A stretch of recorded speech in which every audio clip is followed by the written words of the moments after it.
where I found my passion is marrying this together and really being able to understand people, help them, and then use all the technical capabilities to align all the resources to the life that they want to live. And if they can help, if we can help them get a little bit more out of life, then, I mean, that just gives you, that good warm fuzzy and keeps bringing you back with a smile every day. Welcome to Retire Smarter with Kevin Kroski. Find answers to your toughest questions and get educated about the financial world. It's time to retire smarter. Well, welcome to another edition of Retire Smarter. Walter Storholt here alongside Kevin Kroski, President and Wealth Advisor at True Wealth Design, serving you in Northeast Ohio, Southwest Florida, and the greater Pittsburgh area. You can find the team online at truewealthdesign.com. Kevin, good to be with you this week. How are you, my friend? Walter, it's always my pleasure. We're good. We're just back from our first successful family camping trip. So, I by no means. Very nice. Yeah, it was fun. It was. My wife has been kind of prodding for a while to kind of do a trailer thing or RV of some sort, and I just perceive that as complexity and work. And so I've been able to hold her off for a while. But we have a 3-year-old, almost 3-year-old, and almost 8-year-old. So I think we're kind of in that sweet spot, and we bit the bullet. We're going through the whole introduction to the trailer, and I just remember having this feeling of being overwhelmed and just thinking like, man, we didn't sign on the dotted line yet. We can just beat the heck out of here and go home. Go to a hotel or something, right? Yeah, exactly. I mean, RV it's not really cheap. It's not like we did anything extravagant, but nonetheless, I think it net cost more money than just getting in the car and doing a hotel. But nonetheless, we went through it. As I like to say, I made my wife's dream come true yet again, and we had a great time. It was more enjoyable than I was expecting. I certainly thought we were going to get a lot of good family memories out of it, and we certainly started down that path. The girls were crying because they didn't want to leave the campground. They were having so much fun. Oh, nice. Pretty good indication that it was awesome. And I'm going to toot my own horn a little bit, but no accidents. We got to learn all these tanks and deal with sewage and all this and drive this thing, which is, just a feat in itself, and back it up. And was this a Class A, like one of the big mammoth animals, or was it a Class C, like what, travel trailer or something like that? Oh, travel trailer. Yeah, oh, okay. We just did a trailer. We got the hitch, got the sway bars. Okay. So, I think I haven't driven like a Class A or Class C or what have you, but I presume that those are easier to drive than these trailers, just because it's all one kind of self-contained unit. And at least going backwards is much easier when it's all one piece. Yeah, well, I would imagine going forward too. I mean, you don't have to deal with the sway so much and just some of the other forces. But nonetheless, I mean, it went pretty well. I feel, I went from a place of fear. I won't say I'm confident now, but my confidence is building. And we have something planned every weekend for the next several weeks. So we're going to be making those family memories, and I'm doing my best Clark Griswold impersonation. It sounds like, in terms of Maslow's hierarchy, you made it at least to the psychological needs. You got that feeling of accomplishment from the excursion. So, well done. What a great segue into today's episode. Man, I knew I have you on the show for a reason. Kudos to you.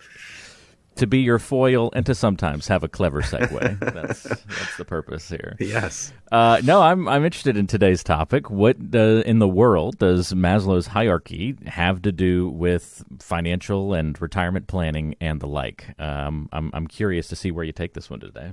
Sure. So I guess I'll back up for a moment. So I don't know if I've always called it, and I certainly didn't invent the term, but I like to use the phrase financial life planning. So it's not just about the money. Money's a tool. Money, I think, used properly, should be aligned to support the ideal life that you want. Said another way, maybe kind of find it first and then fund it. Find what you want to do, what you want to be, what you want to become, and then figure out how to fund it in a way. And that's only part of the story. But I think we can all think of people that we know, whether we knew them firsthand or whether it's even, a figure of some sort, whether a TV character or something of the like, where people maybe at least on surface appeared to prioritize money over life and maybe were unfulfilled to varying degrees. But, this is part of what we do in just getting to know people, getting to know our clients, talking with a new client about, what's important to them, what's important to them about money, where do they want to take their life to. And then after we understand the big picture of who they are, where they are and where they want to go, more of those kind of qualitative, softer side, then we can start getting into the financial aspect and making sure that we're making smart decisions with their overall retirement planning, with their investments, with their taxes, and making sure all of that is well aligned in concert with the life that they want to live and make sure that they can sustain it over time. So that's the starting point. I know a lot of the things that we'll talk about, on the podcast or people think about financial advisors talking about is all more of the strategies and tactics around money, around investments, around taxes. But, and you can start there. And candidly, that's what drew me to the profession early on. I mean, I was really good at math and just had an interest, pulling me into this way. But really what's kept me here, where I found my passion, is marrying this together and really being able to understand people, help them, and then use all the technical capabilities to align all the resources to the life that they want to live. And if they can help, if we can help them get a little bit more out of life, then, I mean, that just gives you, that good warm fuzzy and keeps bringing you back with a smile every day. When I say Maslow's hierarchy of needs or Maslow meets retirement, I think back to when I was in undergrad school, and I had this. I had many majors in undergrad college. It took me a while to find myself, as they say. But my undergrad degree was in education, and I was able to teach physics and earth and space science. And anybody that goes through a college of education has to take some foundational courses. And one of the foundational courses I had to take was on just theory of education, and really it was more of actually, I think it was a Foundations of Education was the name of it. But it was really more of a philosophy class. At least that's how this professor taught it. And, he just made a really big impact on my life. And, the content of what he taught us, just at that point in my life, it really resonated with me and really sparked an interest for me to learn more and really learn more about myself and become a better person as well. And part of that was, going through Maslow's hierarchy of needs. And Abraham Maslow, I'm sure everybody's at least somewhat heard of him at some point in time. Maslow was really an American psychologist that, at least as I understood it, being taught by Dr. Thibodeau at the time, really studied healthy brain people. He studied people like Albert Einstein, Frederick Douglass, Eleanor Roosevelt, where a lot of his well-known predecessors were a little bit different. I mean, everybody's heard of Sigmund Freud. He more so studied mentally ill people, neurotic people. B.F. Skinner, more of a kind of a stimulus response sort of guy, studied rats. And Maslow was different in who he was studying. And he came up with this hierarchy of needs and just envision a pyramid. If you haven't seen this before, maybe you have, but it's somewhere in your brain that you're just trying to recall it right now, and it may be difficult. But just imagine a pyramid, and at the base of the pyramid, the foundation of the pyramid, you have these different levels. And it starts out with your physiological needs. Things like breathing, pretty important, food, water, sleep. All those sorts of things really form the basis of our physiological being and are obviously, very obviously, quite important. As you move up the pyramid, the next level, more so your safety needs, security of your body, security of employment, of resources, of your family, of your health, of property, a lot of different things there. And you're starting to see some things related to work too, security of employment, of resources. Well, how do you get resources? Well, the predominant way we get it today in a modern economy is really trading our time for money in some way, and going to work, having a business, things along those lines. So you start seeing work, really creep in here pretty early on at not the base of the pyramid, but close to it. Then the third level, moving up the pyramid, Maslow called this love and belongingness, friendship, family, sexual intimacy.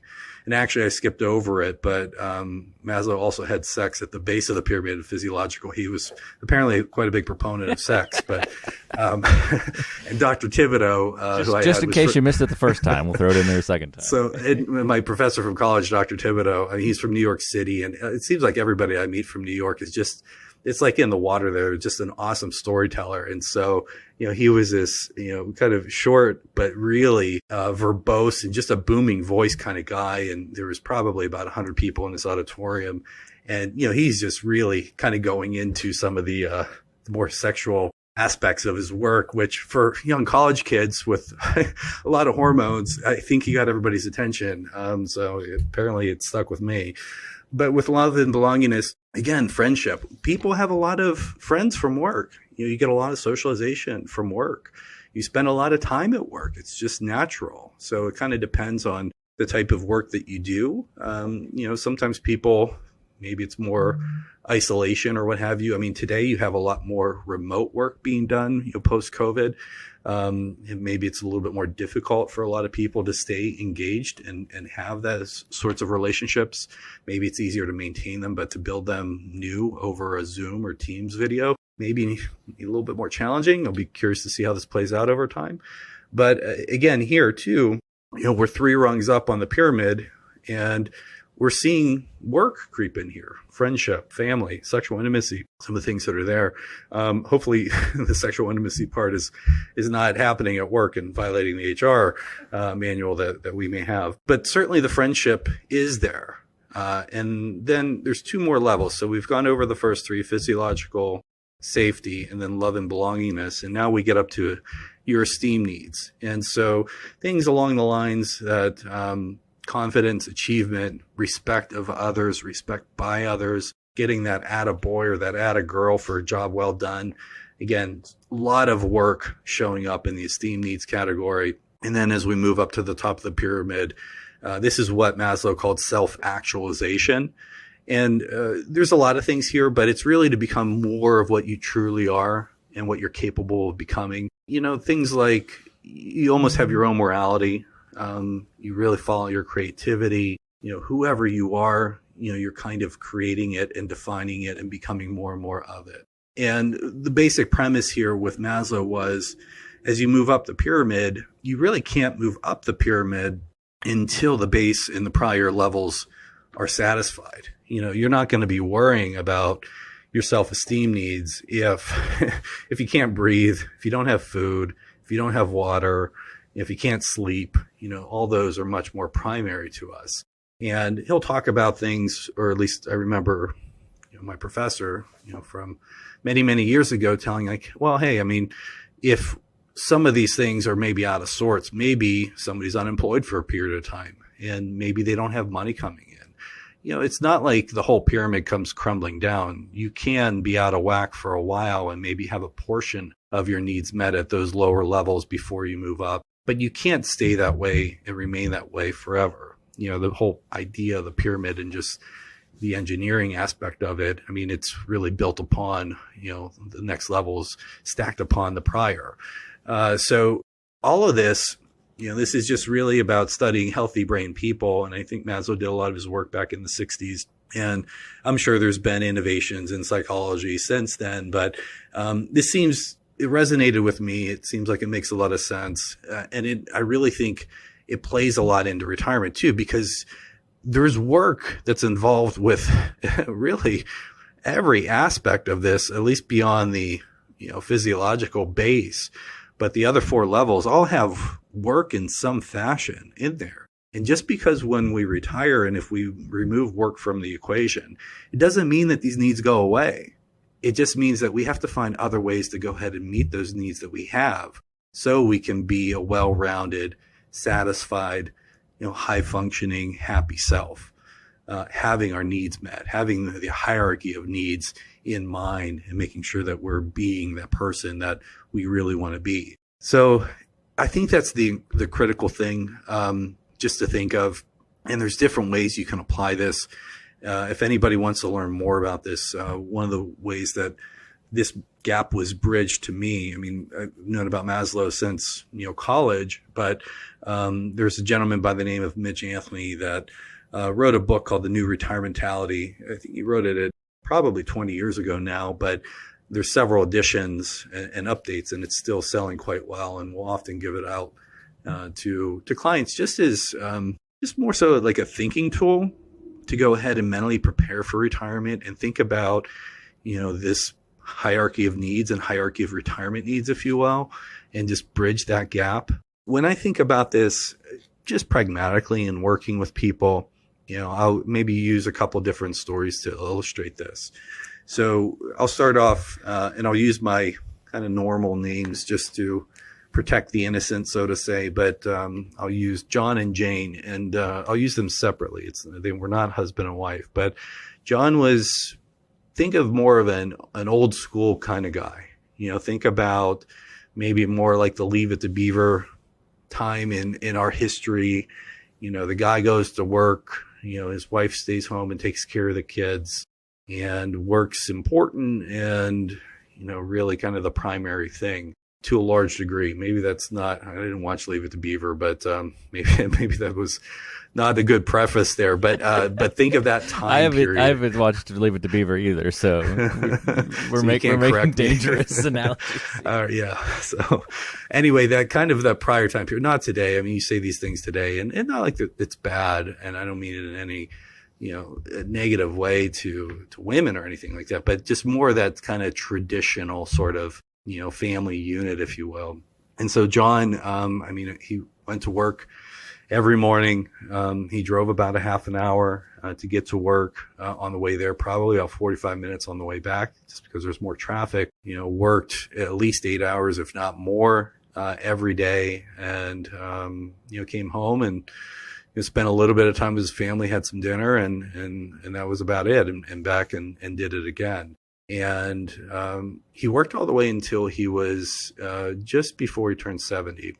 And one of the reasons why I think he worked that long was, it was who he was. Is really him. He didn't have, a lot of things outside of work to go ahead and retire to. Work was such a primary focus for him that I think he would say, he's now passed, unfortunately, but I think he would say that in hindsight, he probably should have spent more time developing, those relationships and meeting those love and belongingness needs, not only for himself, but for his family outside of work. And just because he worked, when he retired, he had more time, doesn't mean that he could just pick up those relationships, because they really weren't tended to, maybe as well as they should have been for many, many years. So when John went ahead and retired, retirement was quite empty for him. He was having all of these, needs met, even though he's this traditional kind of male, maybe somewhat unemotional, or I don't want to say insensitive, but, kind of that tough upper lip sort of guy.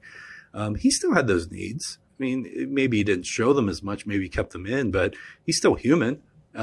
He's a good guy, but he just didn't show them. He was kind of that traditional kind of guy. And when he retired, it was tough. It was really tough for him. It was tough for him to get to the point where he could actually retire, just mentally do it because of the fear. I don't know if he really ever came to terms with that. At least he didn't voice it to me, even though we spoke about it repeatedly over the years. But when he retired, it was really difficult for him. And unfortunately, just a few years into retirement, he ended up passing away.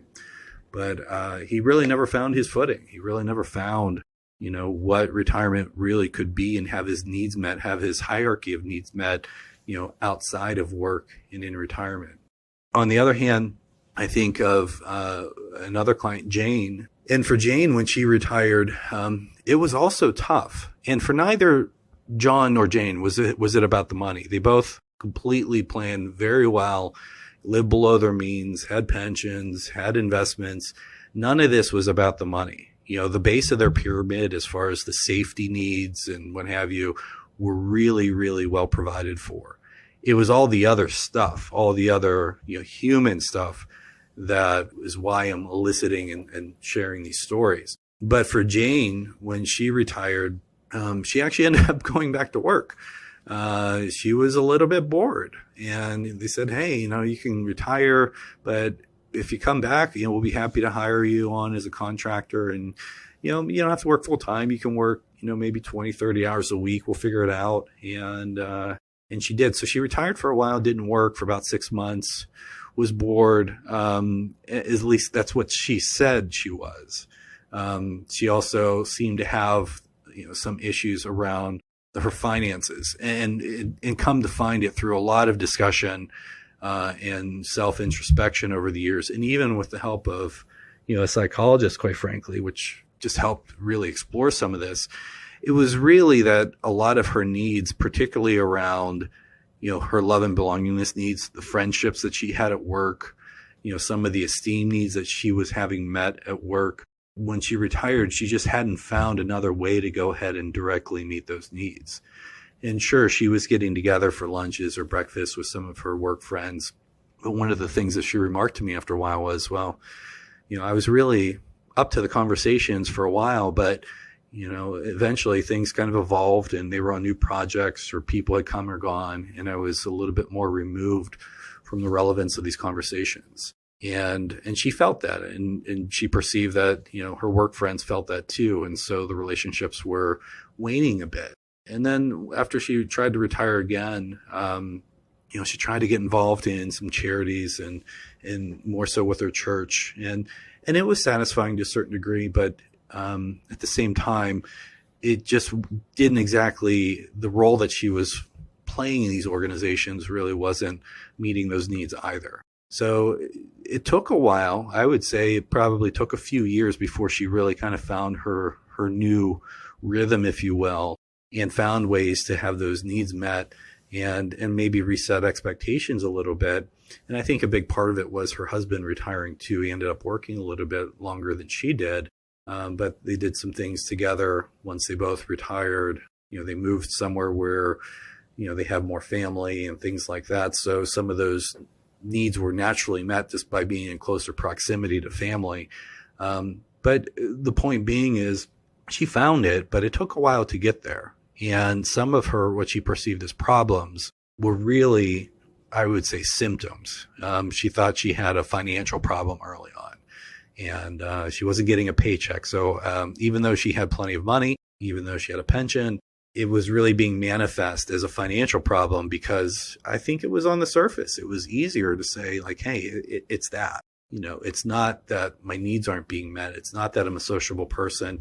And now a big part of my needs that were being met, through work, from socializing, from my work friends, from having my esteem needs met, that was, if you go back to Freud, that was kind of like the iceberg, and the part of the iceberg that was below the water. She was just kind of focusing on the top part about, hey, I think I have this pain, I have this problem. And it was really much deeper than that. So, all of this matters a great deal. And some of this isn't, some people know who they are, what they want to do.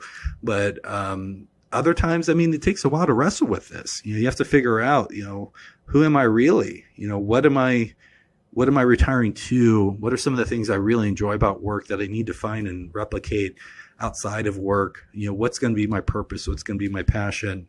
All those things. There's so much to it, but, Walter, let me involve you here a little bit, but, you're only 35, but when you think of, maybe you look at your parents, and I can't remember if your parents are still working, and I'm sure they're listeners of the show, so, speak freely, but I don't know, when you think about your own family or maybe even somebody close to you that you've seen retire, have you ever noticed anybody's kind of gone through this transition where maybe it was a little bit bumpy, not because of the money, but more this other softer side of retirement? Definitely, because my parents are about 2 years away from retirement, and so they're starting to have these conversations and thinking about what they want to do. And Dad is fully leaning into, a full change in life. He's really looking forward to it. The day can't come fast enough, and he's looking forward to living in a completely different state and kind of a completely different lifestyle. But he has plans for absolutely how he's going to occupy his time. He has deep interest in, getting involved in hospice and where they move to, probably getting involved in the church as much as he possibly can. he's just got plans for what he wants to do, and he can always fall back on being an artist. He paints in his spare time and is a pretty good artist by all accounts, and at least in my opinion. And so, he's just got so many different things that he can fill his time with. And my mom is a little bit different in that she can't wait to get to retirement and do nothing for a little while. And that can be a plan too, because she's just worked so hard her whole life. And you talk about that hierarchy of needs. She's very much someone who identifies a lot of self-worth and that self-actualization in the work category. Like, it's very pervasive in all those different layers and levels of her life. And so I don't think she's going to have a problem figuring out what to do, but I think she'll have a little bit harder time than Dad just trying to, transition into retirement and a little bit more of the, not the financial element of it, but just the sort of, all right, what should I do now with all my time to continually, work on filling these needs and finding, space and time to do that. But I think she has seen a few other family members that are a few years ahead of her go through that struggle. Someone in particular I'm thinking about had a really hard time adjusting, and in fact still participates even a couple of years after retirement in like conference calls and things with his old work, just to still feel connected and still talk to the same people at work. And that's where all the friendships were. And then, when those things got taken away, I know it was a really hard adjustment period. Yeah. I mean, and that's a little bit, your parents are a little bit unique. If I just think of kind of some of the gender traits, I don't want to say stereotypes, but, women tend to be more sociable than men in general. I think it's like 70% of Facebook users are women. Maybe as part of a point for evidence to that. But when men disengage from the workforce, having that social network is often a little bit more difficult, just like I shared for the story of John. Women tend to be a little bit more natural at that and have those relationships built. So I think those are some things we all need to be mindful about. Men stereotypically often will have more of their needs met through work, tend to have a little bit more of an ego there as well. I don't mean that in a negative way, just just more the, I guess, scientific way, I suppose. But I guess more, if I simplify this, and I've talked about this before, but one of the questions that we'll often ask is, and this is more one of those introspective questions that maybe you can utilize for yourself when you're thinking about this. But if we're sitting here having a conversation 3 years from today, and you're looking back on those 3 years, what has to happen for you to be happy with your progress? 3 years from today, looking back, what has to happen for you to be happy with your progress? And we'll ask those questions. And a lot of times when people come in to meet with a financial advisor, they think we're just asking about financial. And I'm not. And anytime I'm asked that question, which, I do like a quarterly reflection going over it, the financial parts are, for me, are always, I don't want to say last, but they're certainly not first. And it's just because of the same thing that I started this whole conversation with. We have to figure out, who we are, who we really want to be and become, what kind of ideal life that we have, and then try to garner and align our resources to support that. Spend our time there.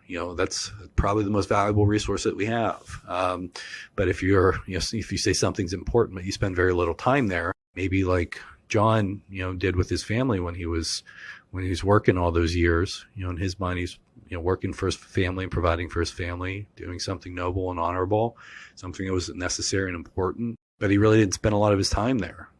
So you have to have all of this aligned. But if you can ask that question and just really spend some time reflecting on it, then ask it again, some months down the road, I think it'll help you think about this in a way that is more than about the money, and maybe will help you get better aligned to whoever you are and aligning your resources, financial, time, and otherwise to who you are and who you want to be and become. Whatever your ideal life is. And I imagine that continues to evolve for different people. And it doesn't have to be completely profound. You don't have to change the world or anything, but, it's really just if you can just be happier, if you can get a little bit more out of life, if you can have a little bit better relationships, do some of the things that you really want and are excited about, that's great. But if you aren't doing that, it's kind of like the Cheshire Cat in Alice in Wonderland. If you don't really know which way you want to go, any road will do. So again, I think you need to be intentional about these things and intentional about life. be self-aware, ask these questions, and then, just with yourself and with your spouse, and, and if you're working with an advisor, and, sharing some of those outcomes with them as well, just to make sure everything is well aligned, that you do have maybe an accountability partner to hold you accountable to, are you spending your time where you really say you want to spend your time? Those sorts of things. I mean, to me, it's financial life planning. Again, it's not just the number crunching aspect of it, but it really is more kind of the holistic person in the process, and just getting a little bit more out of life when it's done right. Seems like, as I visualize the hierarchy of needs, a lot of financial planning or retirement planning or whatever umbrella you want to put it under works to cover the bottom two elements, those safety needs and the physiological needs, but probably very little planning expands beyond that into the other three levels. But it sounds like your process, Kevin, you've sort of designed it so that when somebody comes in to talk to you or a team member and go through your planning process, that you want to make sure you explore those other three levels. Not that you've based your plan exactly off of the hierarchy of needs, but all the questions you ask, the things that you poke and prod around, the fact that you take it beyond just the finances, you're really looking to make sure that these things are thought through thoroughly, and kind of helping cover all of these different things, from the physiological needs all the way up through some of the self-actualization conversations. Because to you, that spells the biggest success for somebody to go through a planning process to make sure all those levels are covered. You're completely right about the traditional role of the financial planner. I think as it's maybe was constructed and perceived even to today, it is more the base of the pyramid type of stuff. And that's important. It's very important. It's also table stakes. It's all these other things that are, just really important to be able to actively listen, to be able to ask open-ended questions, just to help people understand them and help them get a little bit more out of life. I mean, we just had a meeting yesterday where very humble, live below their means kind of people. But I was just asking him, the husband, about, what he's been doing, and he's really into camping, and he customizes his own cars, and he's taking this trip with his son out west for 3 to 4 weeks, and he talked about, then he just remarked how he really wanted a Sprinter van, and I'm like, well, you can do it. I mean, there's no doubt you can do it, but we basically just explored that a little bit more, and I nudged him and nudged him, and then his wife nudged him, and let's just say that we have it penciled into the plan now, but it's not about the Sprinter van. That's just part of the means, so he can do these other things that are really important to him. Having his needs met, having a stronger bond with his son. Even having the kind of accommodations that his wife would feel comfortable camping in, because right now the way that he does it, she doesn't want to do it that way, but she's open to doing it in a much better, well-constructed Sprinter van where they are at the same place for a week, rather than kind of bolting from place to place every day or 2 days. So it's little things like that, but those little things can make big, massive changes in just somebody's life and happiness. And to me, that's financial planning done right. I mean, those are the meetings that I just come away at the end just grinning, because I know, it's not like he's doing it now, but it's very likely that they're going to do some things that maybe they didn't perceive that they could do before, and they're going to get more out of life, and they're going to spend more money, and they're going to pay us less because they're going to be taken out of our account. And we are both going to be very happy for it. And I couldn't be happier to be part of that conversation. And you'll get to bond over camping now, based on your recent experience. We did. His eyes lit up when I told him that I started camping too. So, and it's good to have some people you can learn from, whether it's a financial advisor learning about finances and financial planning and investments, or camping and how to be safe and not get hurt. Definitely. And how to have a good time. That's so important through so many different levels of this hierarchy of needs. And hopefully this has been helpful to somebody to kind of take a step back, absorb the financial planning world from a higher view, and looking at all these different elements and needs that we have in life, and how good planning helps accomplish all of these things, especially once we lose that work component in our lives and that big shift. We need to be thinking about some of these things. So if you've got any questions for Kevin, you can certainly reach out anytime. 855-TWD-PLAN puts you in touch with the team. That's 855-TWD-PLAN. If you want to go through the full planning process, a great way to start is to go to truewealthdesign.com and click on the Are We Right For You button to schedule a 15-minute call with an experienced financial advisor on the True Wealth team. You can begin these kinds of conversations. Again, that's truewealthdesign.com, and we'll link to that and put the contact info for Kevin in the description or the show notes section of today's show. We'll also link to that new Retirementality book that Kevin mentioned in case you want to pick up a copy of that on Amazon or something like that. Or, Kevin, I guess people can also give you a call if they're interested. Maybe when they come in, you might have a few of those copies laying around when somebody comes in to meet with you as well. So either way, maybe somebody can get their hands on that book for a little bit more on this topic. And hopefully that helps somebody out today. Kevin, appreciate the help and the guidance. Glad you made it back safely from camping so you could share these stories and this insight with us. And we'll look forward to another good conversation with you next time. Thank you, Walter. All right, have a good one. That's Kevin Kroskey. I'm Walter Storholt. Thanks for joining us. We'll talk to you next time right back here on Retire Smarter.